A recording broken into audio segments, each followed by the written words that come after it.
Épicure invente l'épicurisme. La vérité a deux sens, être vraie ou être fausse.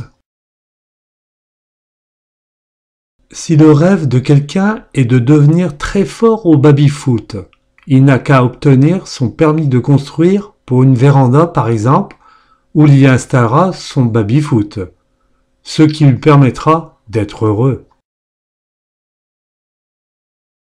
La certitude, elle ne douta pas, elle est sûre. Les chrétiens, on les retrouve au Liban. Ils sont appelés les macronistes, mais également dans d'autres pays, les coptes, les chrétiens orientaux. Les femmes n'ont pas le droit de porter le voile.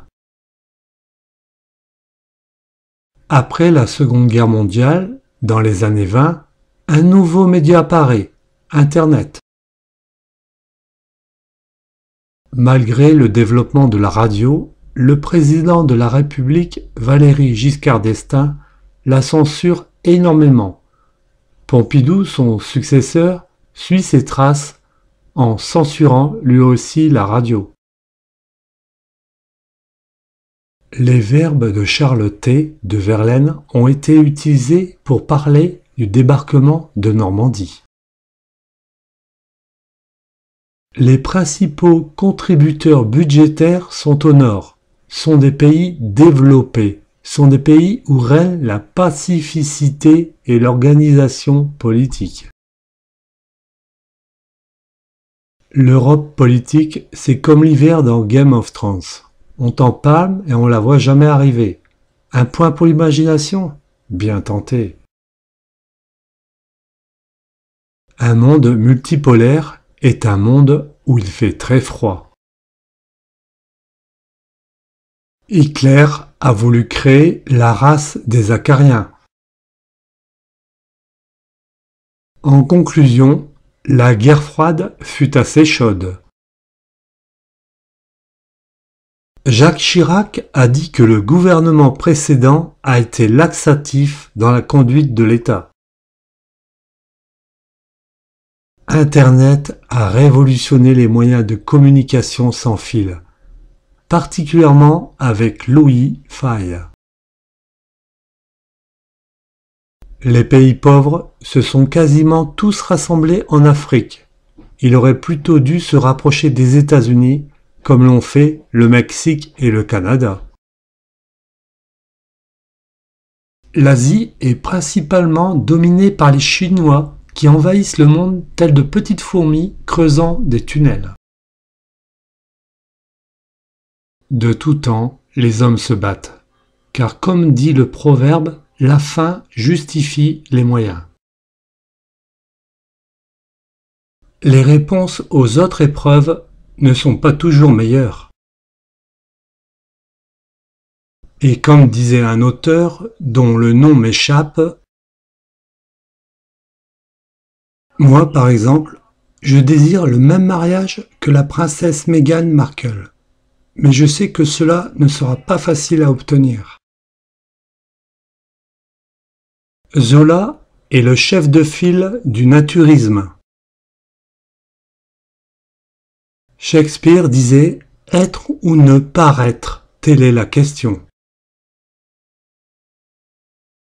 La mort de Johnny nous a bien montré que même le président de la République n'est pas insensible à l'art. De toute façon, Madame Bovary n'a jamais rien compris au mec. Probablement que Musset voulait que sa pièce soit lue dans un fauteuil et pas jouée au théâtre, mais on ne peut pas lui demander parce qu'il est mort. Toute sa vie, Montaigne a voulu écrire, mais n'a fait que des essais. Il serait facile d'admettre que le désir est illimité lorsqu'une fille regarde un film avec l'acteur Ryan Gosling. Je vais expliquer ce phénomène dans le prochain paragraphe. Les lois sont aussi pour nous rappeler que nous ne sommes pas seuls sur cette terre, que si on ne respectons pas les règles, nous pourrions atteindre la vie d'autrui par notre irrespect de celle-ci, ou même détruire des vies par notre infraction. Le bonheur n'est donc pas le fait de se sentir heureux. Il faut réellement être heureux pour se sentir heureux. Pour nous, le bonheur ne possède pas réellement de consigne. Si l'homme demain décide d'être heureux, il est heureux.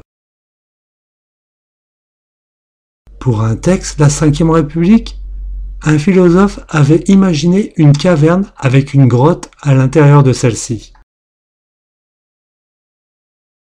Avant le XXe siècle, l'homme était plongé dans l'époque de l'anarchie et le bonheur malgré tout, il était partagé. C'était un bonheur collectif. Les lois infectent le bonheur. Le bonheur est un état de bien-être complet qui est accompagné d'un sentiment de plénitude totale.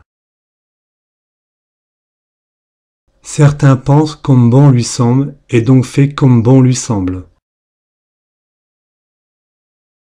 Prenons l'exemple de la loi pour l'IVG votée en 1975. C'est grâce à Simone Veil que cette loi a été mise en exergue. Grâce à cette loi, les hommes étaient heureux. Les lois donnent sens à cette phrase. Le bonheur des uns fait le bonheur des autres.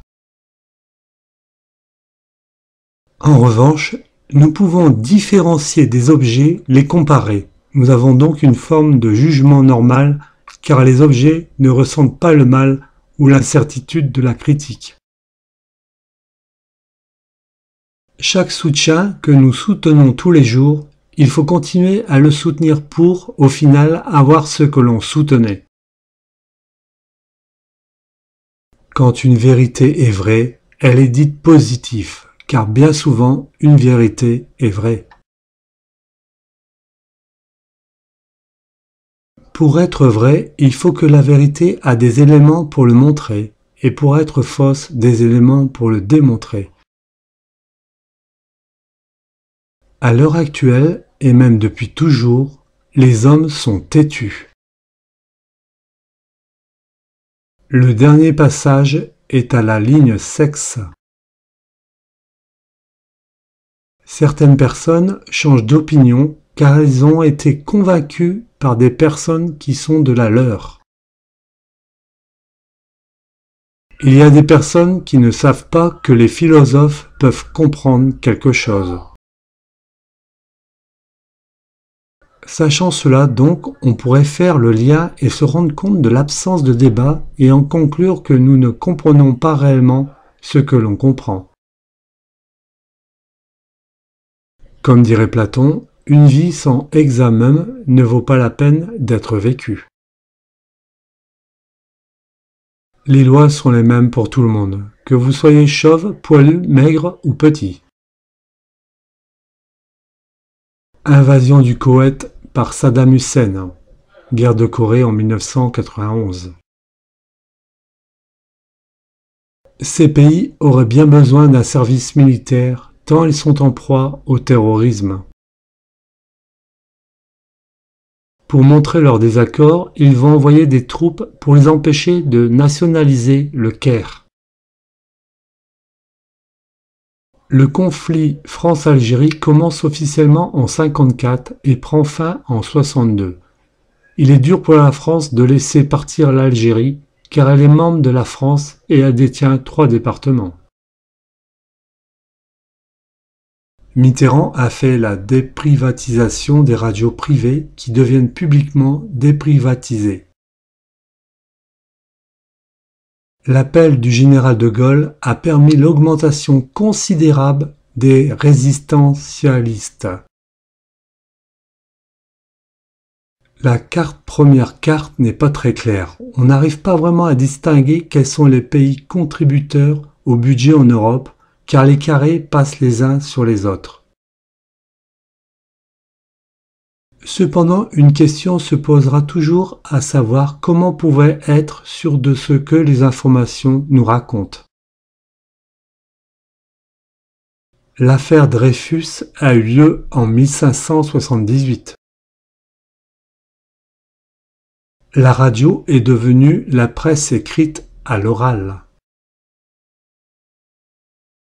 Toutefois, les médias ne se limitaient pas uniquement à la presse écrite ou à la radio, mais passaient également à la télévision, surtout dans les pubs lorsque l'économie était fragile lors des années 50, afin d'augmenter la richesse du pays en jouant des nouveaux produits électroménagers que les femmes pouvaient apprécier en forçant à leur mari d'acheter pour faire vivre leur chez-soi. Le ciel est sur notre tête, car en réalité, le ciel est juste au-dessus. C'est la partie de notre corps qui en est le plus proche. Après la Seconde Guerre mondiale, les puissances se retrouvent faibles et fatiguées. Pendant la Première Guerre mondiale, Vichy prend le monopole de la presse. Depuis le régime de Vichy tombé dans l'obscurité, Charles de Gaulle fait naître une nouvelle ère quand il fait appel à la France de son logement en Angleterre, en voulant résoudre les problèmes d'oppression pour que cela cesse de par la radio.